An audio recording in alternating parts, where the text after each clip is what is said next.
സമാധാന കരാർ ലംഘിച്ച് ഗാസയിൽ ഇസ്രയേൽ നടത്തിയ ആക്രമണത്തിൽ 18 പേർ കൊല്ലപ്പെട്ടു. പ്രധാനമന്ത്രി ബെഞ്ചമിൻ നെതന്യാഹുവിന്റെ ആഹ്വാനത്തിന് പിന്നാലെയാണ് വീണ്ടും ആക്രമണം നടത്തിയത്. കഴിഞ്ഞ ഒക്ടോബർ 10-ാം തീയതി നിലവിൽ വന്ന വെടിനിർത്തൽ കരാർ ഹമാസ് ലംഘിച്ചുവെന്ന് ആരോപിച്ചായിരുന്നു ഇസ്രയേലിന്റെ ആക്രമണം. ഹമാസ് തിരികെ കൊണ്ടുവന്ന ശരീരഭാഗങ്ങൾ ഏകദേശം 2 വർഷങ്ങൾക്ക് മുൻപത്തെ ബന്ദിയുടെ മൃതദേഹത്തിന്റെ അവശിഷ്ടങ്ങളാണെന്നും നെതന്യാഹു ആരോപിച്ചിരുന്നു. യുഎസിന്റെ മധ്യസ്ഥതയിലുണ്ടാക്കിയ വെടിനിർത്തൽ കരാറിന്റെ ലംഘനമെന്നാണ് സംഭവത്തിൽ നെതന്യാഹുവിന്റെ വിശദീകരണം. ഇസ്രയേൽ വെടിനിർത്തൽ കരാർ ലംഘിച്ചുവെന്ന് ഹമാസിന്റെ സായുധ വിഭാഗമായ ഖസാം ബ്രിഗേഡ്സ് ആരോപിച്ചു. ആക്രമണ പശ്ചാത്തലത്തിൽ ഗാസയിലെ ടണലിൽ നിന്ന് കിട്ടിയ ബന്ദിയുടെ മൃതദേഹം കൈമാറുന്നത് ഹമാസ് മാറ്റിവെച്ചിട്ടുണ്ട്.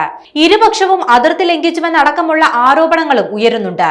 അതേസമയം വെടിനിർത്തൽ കരാർ തുടരുമെന്ന് American vice president JD Vance വ്യക്തമാക്കി. ഒക്ടോബർ 10-നാണ് അമേരിക്കയുടെയും ഖത്തറിന്റെയും മധ്യസ്ഥതയിൽ ഇസ്രയേലും ഹമാസും വെടിനിർത്തലിന് ധാരണയായത്. ഇതിനു പിന്നാലെയും വെടിനിർത്തൽ കരാർ ലംഘിച്ച ആക്രമണങ്ങൾ ഉണ്ടായിരുന്നു.